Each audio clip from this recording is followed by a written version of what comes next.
Ok.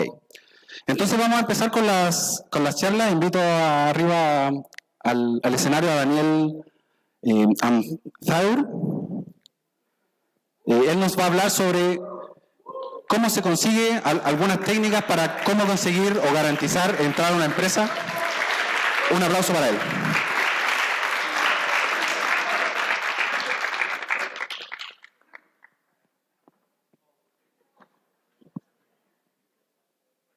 La primera.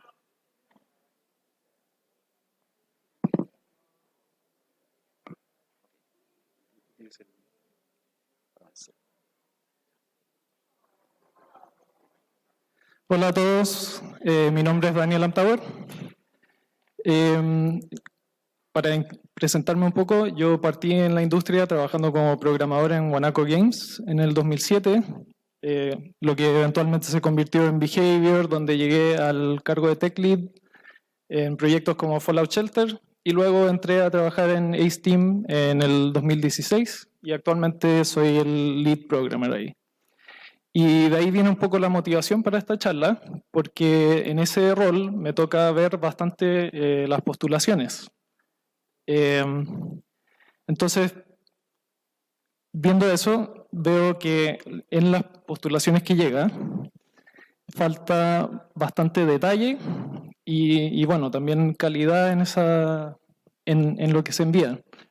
Entonces me gustaría guiarlos un poco dándole una lista de las características que nosotros esperamos en las empresas y con eso ayudarles a saber qué mejorar y también cómo presentarlo. El primer punto es el inglés. Generalmente nos llegan muchas postulaciones en las que ni siquiera mencionan si es que hablan inglés o si es que lo mencionan también no tienen ninguna demostración de ello. De todas maneras les conviene mucho saber esto, o sea, les conviene mucho saber inglés porque les permite acceder a un montón de información que está en internet y que no está en ningún otro idioma. Y también es la información siempre de mejor calidad, ya que está más actualizada. Las traducciones que hay generalmente son voluntarias, lo que significa que contienen muchos errores. Y las empresas, incluso las chilenas, usan el inglés a diario para casi todo lo que es contenido escrito.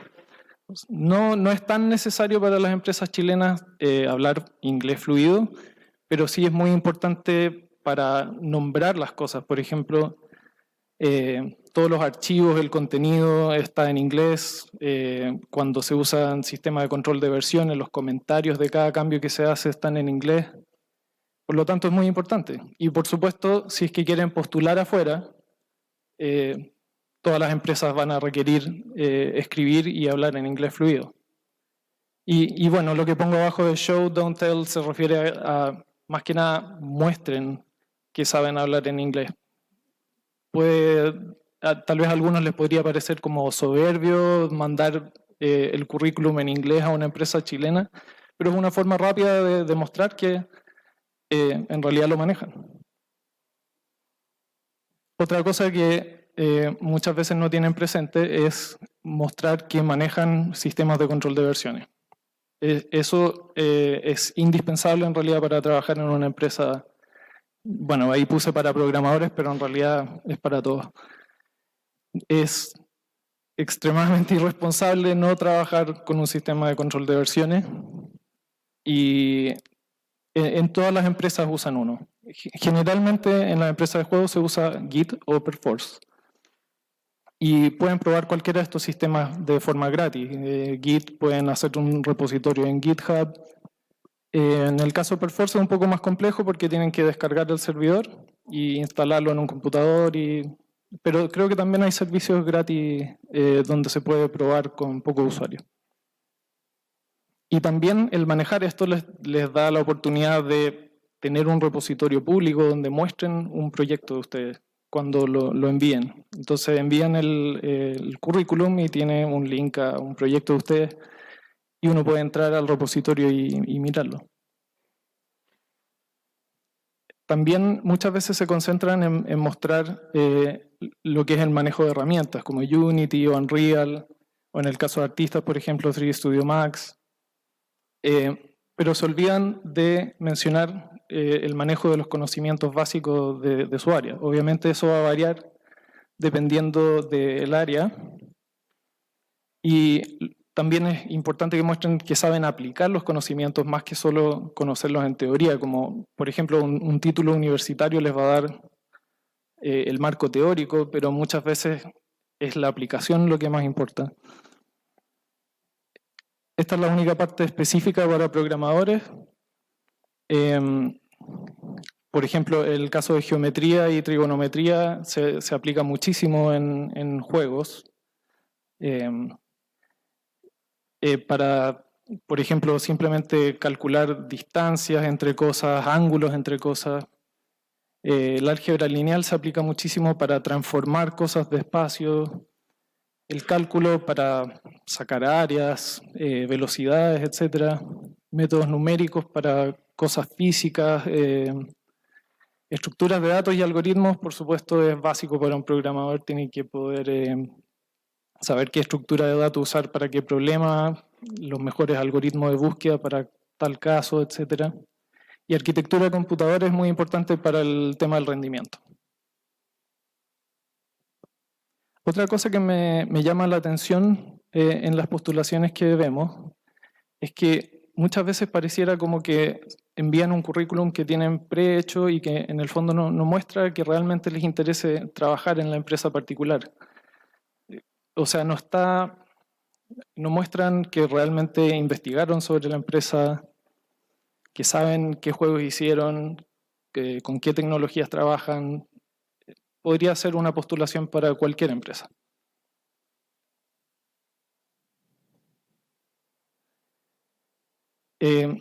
Si se dan el tiempo de investigar estas cosas, pueden aplicarlo para personalizar su CV y el portafolio. O sea, no mandar solamente una lista cronológica de las cosas que han hecho y que saben. Y en este caso el CV debería ser muy mínimo, debería ser un resumen que simplemente enumera las cosas que saben y debería priorizar las cosas que ustedes consideran que podrían interesarle más a la empresa. Teniendo eso, en realidad, cada una de esas cosas deberían mostrarlas en un portafolio, que puede ser principalmente proyectos demostrados con videos, y como decía antes, también acceso al repositorio, de manera que uno pueda mirar la forma en que trabajan y saber mucho más de ustedes, incluso antes de llegar a una entrevista. También me llama la atención la poca cantidad de postulaciones que recibimos, considerando la gran cantidad de gente que veo en todos estos eventos.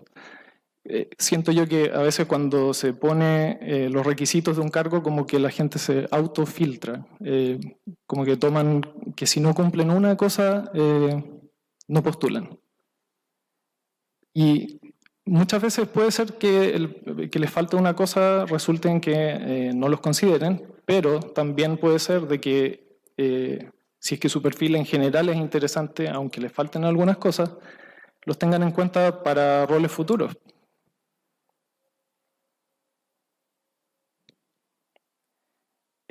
Otra cosa importante que es un poco difícil de mostrar es que los equipos en Chile son pequeños y la gente tiene que poder trabajar en muchas cosas y muchas cosas que no les van a gustar. Realmente terminar un juego involucra un montón de trabajo que es muy frustrante y muy fome, pero hay que hacerlo de todas maneras. Y la mejor manera de demostrar eso es que tengan un proyecto que llevaron a un nivel de pulido y que se note en el fondo que pasaron todas esas barreras, que toleraron la frustración para llegar al final de ese proyecto. Y bueno, les puede servir también ese proyecto para publicarlo y tal vez ganar plata. También es importante cuando ya están en un punto en que podrían ser considerados para una entrevista, que sepan más o menos las expectativas de sueldo. Muchas veces las empresas van a publicar cuánto esperan pagar por un cierto rol y el nivel de experiencia, pero de todas maneras deberían intentar averiguarlo por los medios que puedan. Pueden preguntarnos a personas que trabajamos en la industria y les podríamos decir datos generales. Y es muy importante saberlo porque si piden muy poco, eso los puede perjudicar porque van a estar ganando menos que el mercado, y lo que significa también es que nos perjudica un poco a todos porque también baja el nivel de sueldos que se espera pagar. Y por otro lado, pedir demasiado puede causar de que no los consideren para el cargo. Entonces, obviamente no es así como que si piden 1.000 pesos más no los van a considerar, pero tienen que estar más o menos en el rango. Cuando ya llegan a una entrevista, sobre todo si tomaron en cuenta todas estas cosas, en mi opinión al menos la entrevista debe ser bastante simple. O sea, debería concentrarse en más que nada llegar a conocerlos un poco, entender cómo su personalidad y ver si calzan con el equipo y también si cumplen las características en el fondo que ustedes presentaron.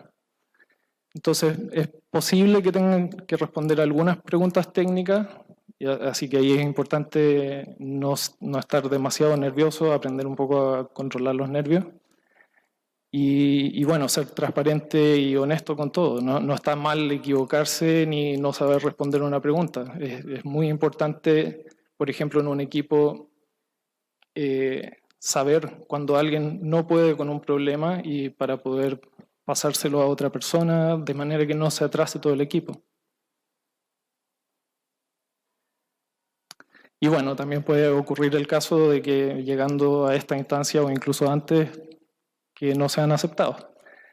Pero como les decía antes, no ser aceptado no significa que haya que darse por vencido, o sea, en el futuro o en otro rol o en otra empresa puede que puedan ser aceptados aún. Las empresas muchas veces tienen limitantes que no son claras vistas desde afuera. A veces no se puede simplemente por un tema de dinero, a veces no hay espacio en la oficina para atraer más personas. Y bueno, el tiempo también puede ser de que de repente se necesita una persona ahora y no existe la persona calificada y el equipo simplemente se adapta y sigue. Solicitar feedback es perfectamente válido. Siempre deberían poder preguntar qué pasó con su postulación. A veces por la realidad de que estamos ocupadísimos se nos pasa responder un correo. A mí me ha pasado muchas veces, pero no tendría ningún problema con que alguien me escriba preguntando qué pasó con su postulación y cuando pueda le responderé. Y yo creo que muchos están en la misma situación. Y por último, hay que tener paciencia, porque hay pocas empresas y son pocos los cupos y en realidad si es que uno quiere entrar a una empresa, incluso las personas más calificadas puede que porque falta un proyecto para atraer a esa persona, no hay plata, no hay espacio, lo que sea, no pueden entrar. Y bueno, siempre se puede aprovechar ese tiempo para desarrollar proyectos personales, mejorar su currículum, su portafolio, etc. O también está la opción, por ejemplo, de emprender. Y ahí el tema de Andrés le va a servir bastante. Bueno, eso es más que nada. Si es que tienen preguntas. Gracias.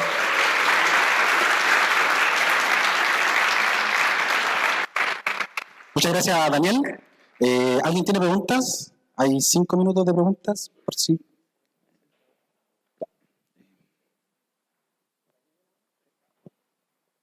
¿Qué precios se manejan para los programadores más o menos en el mercado?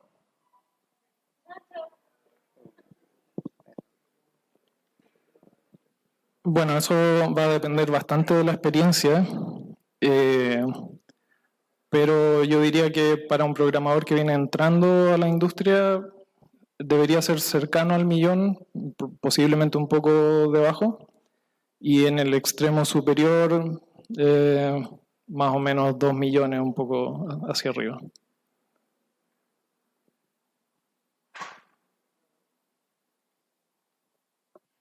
¿Más consultas? Aprovechen que Daniel está acá. Un montón de tips acá.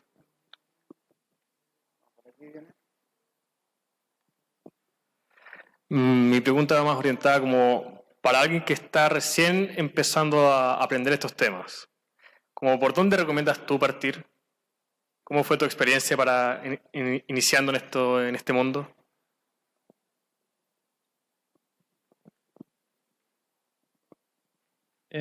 Bueno, yo empecé en realidad estudiando ingeniería informática. En la época en que yo empecé a estudiar no había ninguna de estas carreras orientadas específicamente a juegos, pero yo sabía que quería irme por la parte de programación, entonces pensé de que sería una buena base y efectivamente me ha resultado muy bien.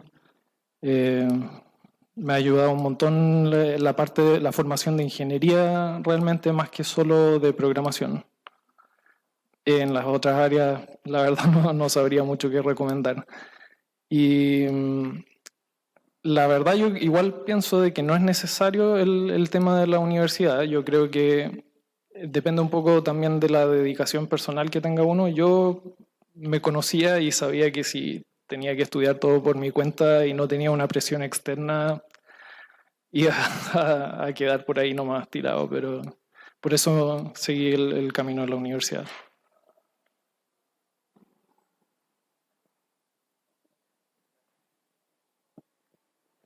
¿Para qué? Hola, yo tengo la misma pregunta que el primer chico, pero para el área de artista 3D o modelador 3D, en cuanto está en precio mercado actualmente. Eso, precio.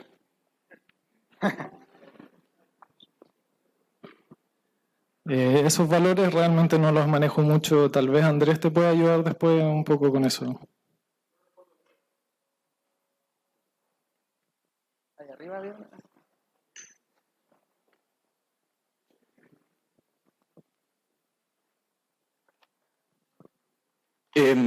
Mi pregunta tiene que ver, a ver, ¿qué consejos le darías a alguien que no es, ha estudiado o se quiere trabajar en un área que está como bastante naturalizada en lo que es el desarrollo de videojuegos, por ejemplo, lo que es diseño gráfico, lo que es programación, etcétera, etcétera? ¿Qué cree que su experticia en otros temas podrían ayudar a lo que es el desarrollo de videojuegos? Por ejemplo, poniendo mi caso, soy psicólogo educacional. ¿Cómo podría yo, no sé si la palabra venderse, pero más bien como crearme espacios para poder presentarme a empresas de videojuegos y decir, tal vez desde mi experticia como psicólogo educacional, puedo ser alguien que pueda aportar al desarrollo de videojuegos y cómo podría, tal vez qué consejo podría dar a las personas, si es que hay alguien más acá, que no es parte de estas profesiones que son bastante naturalizadas, que sean del parte del mundo de los videojuegos, para poder insertarse en estos mundos desde su experticia. Eso.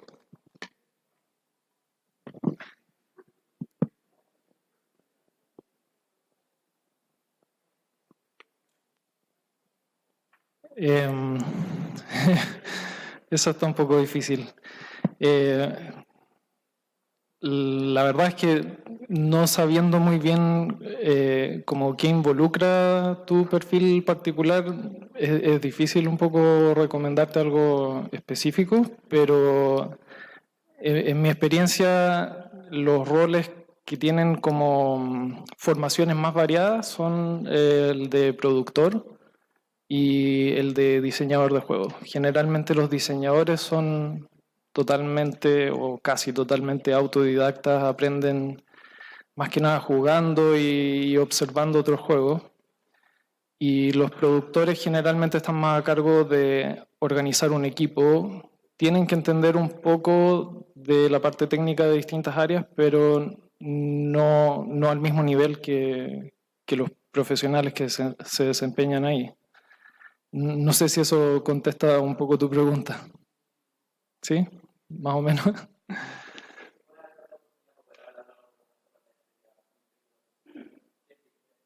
Bueno, gracias. ¿Alguien más tiene una pregunta?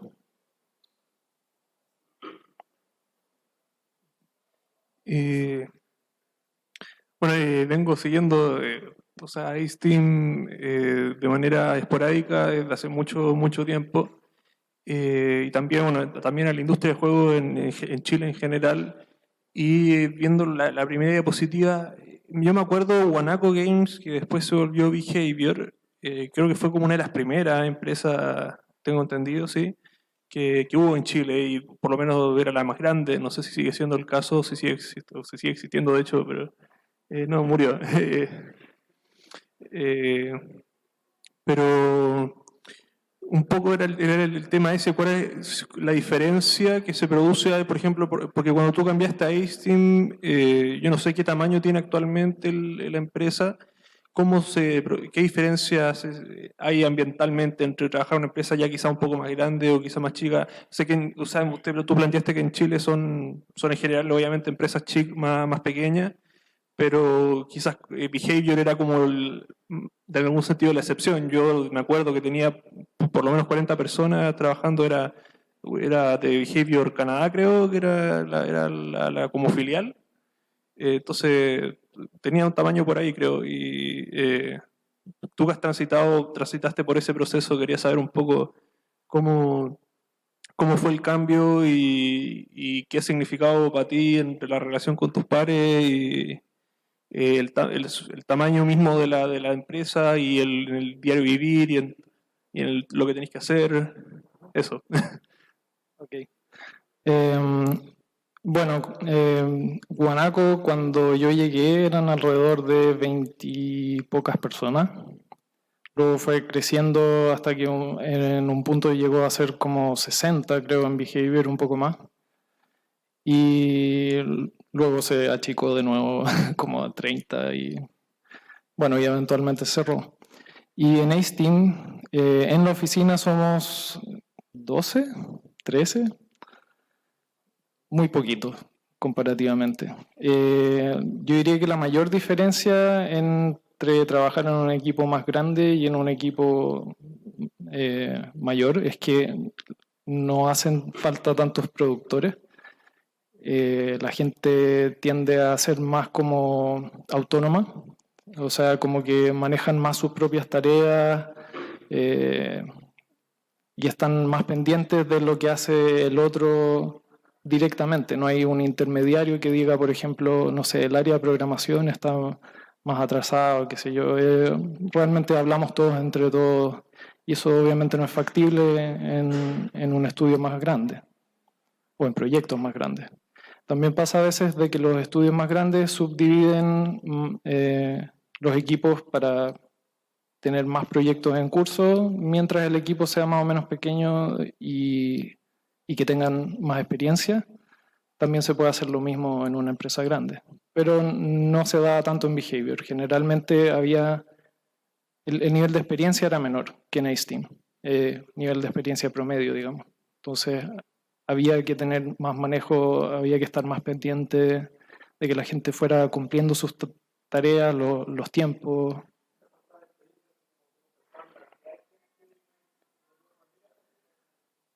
Más que con la cantidad de gente, con supervisión.